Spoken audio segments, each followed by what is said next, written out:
Que gente falsa não muda a essência. Porque falsidade tem a ver com caráter, e caráter não muda, o que muda é comportamento.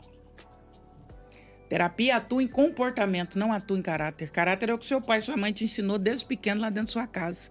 Se não ensinou, meu amigo, esquece. Ou se não aprendeu, né? Porque tem gente que não aprendeu.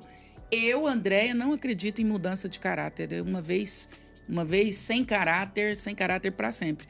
E a pessoa falsa, o que ela vai fazer? Ela vai mudar a performance. Ela vai mudar a persona, né? No teatro grego, persona era aquela roupa que você carregava e se transformava em outra pessoa.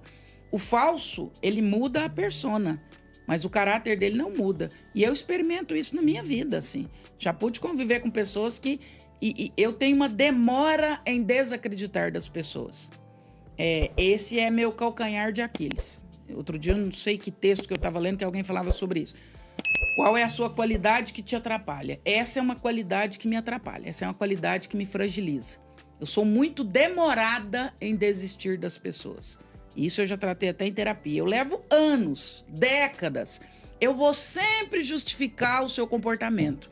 Ah, ele não sabia. Ah, é porque ele é doente. Ah, é porque não sei o que lá, não sei o que lá, não sei o que lá. Só que o falso, ele vai só trocando de roupa, até um dia que você tem que desconfiar e cansar de apanhar, né?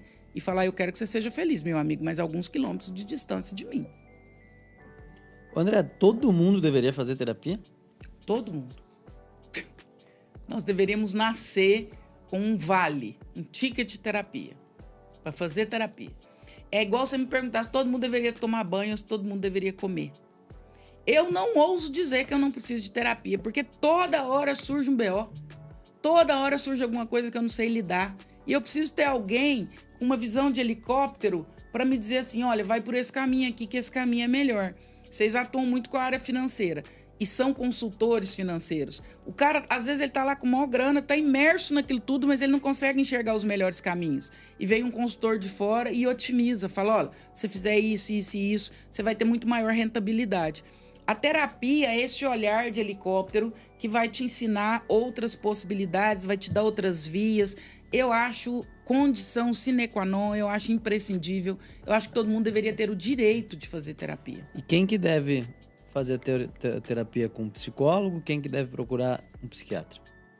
O psiquiatra não faz terapia. Tem vários psiquiatras que fazem psicoterapia, né? Ele faz um atendimento psicoterapêutico. Há uma diferença entre psiquiatra, psicólogo e psicanalista. O psiquiatra vai ouvir a sua demanda para que ele saiba como te medicar. Então, ele vai atuar na sua demanda. Agora, se ele atua como psicoterapeuta, ele não está atuando como psiquiatra. Ele tem duas funções. Ele é psicoterapeuta e tem mesmo. Tem psiquiatra que especializa em TCC, outros em psicanálise. Então, ele é um psicanalista. Então, ele é um psiquiatra e psicanalista. Mas essa divisão ela é importante. O psiquiatra, ele vai ouvir as suas queixas para que ele entenda qual a química está disfuncional e te medique. O psicólogo atua em comportamento, o psicanalista na raiz do comportamento.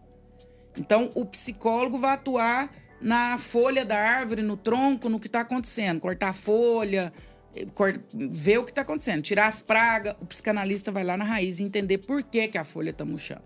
Não adianta tirar a folha toda hora, pôr fertilizante, se eu não entendo por que tem lá um problema lá na raiz. Então, o psiquiatra vai medicar, vai ouvir de forma psicoterapêutica para medicar. Ah, mas ele é psiquiatra e psicoterapeuta. Então, ele desenvolveu outra habilidade. E tá tudo certo, isso não é um problema. O psicólogo vai atuar no comportamento, o psicanalista na raiz do comportamento. E como que a pessoa sabe qual profissional procurar? Em geral, quem vai te encaminhar para o psiquiatra é o seu terapeuta, ou o seu psicanalista, ou o seu psicólogo, ou o seu psicoterapeuta. Hoje no Brasil, essa função ela tem várias perspectivas e está tudo bem. Eu acho que tem que ampliar mesmo, eu acho que a concorrência ela é muito saudável. Tem colegas que querem morrer. Para mim, está tudo bem. Eu acho que a concorrência ela é super saudável. Em geral, o psicoterapeuta vai te encaminhar para o psiquiatra quando ele entende que a questão já não perpassa mais por comportamento, mas já é uma questão de disfunção química. Ou um outro médico vai te encaminhar para o psiquiatra. É difícil alguém que fala, eu vou no psiquiatra sozinho.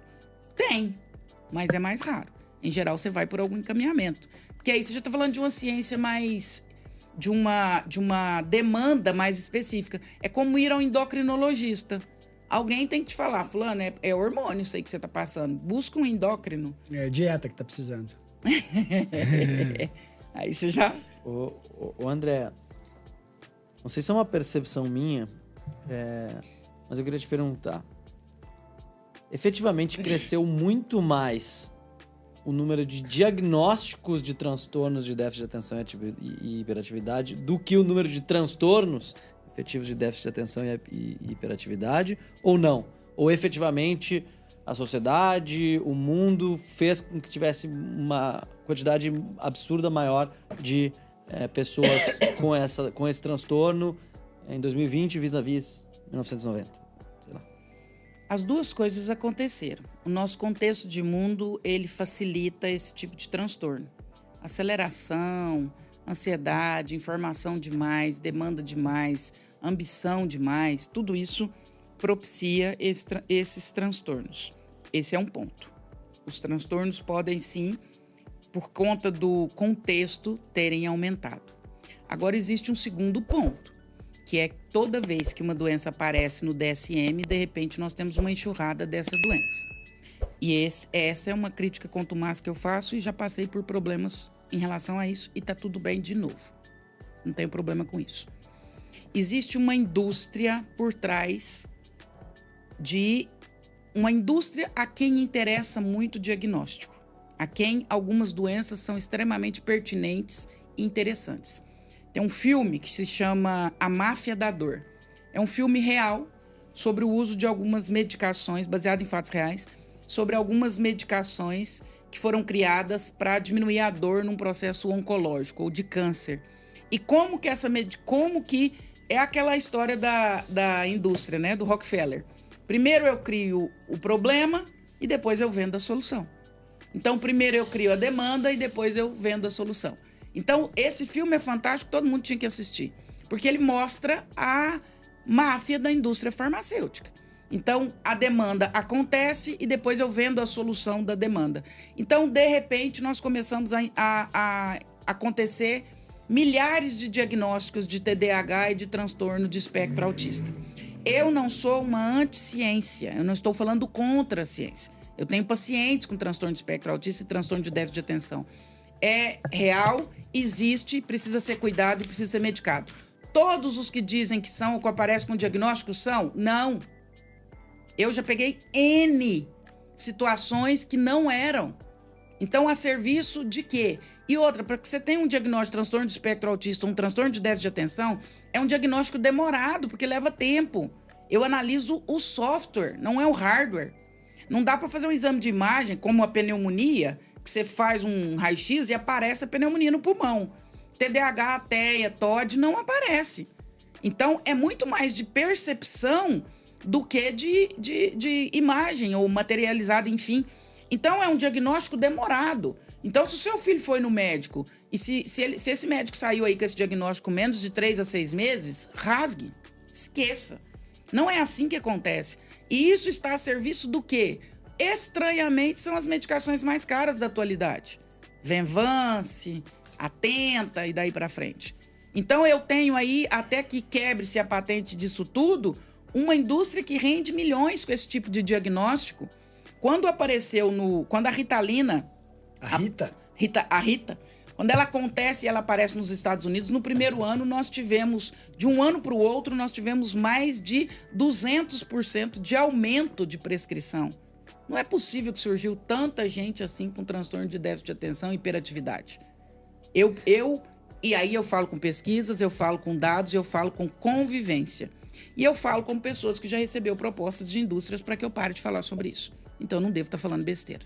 E quais são os riscos de uma pessoa que não tem um transtorno de déficit de atenção se medicar com essas drogas da produtividade, usar Venvanse para trabalhar mais? Quais são os riscos que essa pessoa corre? Você corre N riscos. Primeiro, os riscos fisiológicos. Porque é como a testosterona. Se você começa a tomar testosterona sem precisar, seu corpo para de produzir, porque ela está vindo de fora. Então, ele entende que ele não precisa mais produzir. Ali eu já tenho uma questão, porque o meu corpo deixa de fazer aquilo de forma natural. Então, se eu começo a tomar alguma medicação para esse tipo de transtorno, o meu corpo começa a mudar a química dele. O nosso corpo funciona por homeostase, em tudo. O corpo sempre busca o equilíbrio. Então, se você bebe vinho todo dia, o seu corpo fala assim, fígado, vamos nos preparar e gerar toxinas para que a gente dê conta desse vinho, haja visto que o vinho agora faz parte do nosso corpo. E aí o fígado começa a produzir toxina para dar conta do vinho, para equilibrar. São toxinas, conteúdo hepatotóxico. Mas tudo bem, o corpo está buscando equilibrar, porque senão ele morre, ele não está preparado para o álcool diariamente.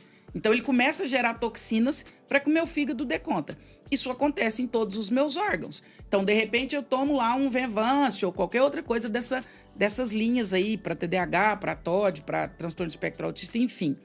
O meu corpo começa a funcionar de uma forma diferente, o meu cérebro começa a funcionar de uma forma diferente. Ele deixa de produzir algumas coisas, ele passa a produzir outras. Esse é o efeito E fisiológico. o combo MTV? Que é o Monjaro, testosterona e Venvance. É. Esse aí é mortal. Que personal trainer e nutricionista anda prescrevendo. Agora, meu- outra questão, só para completar a sua pergunta. Primeiro é o dano fisiológico.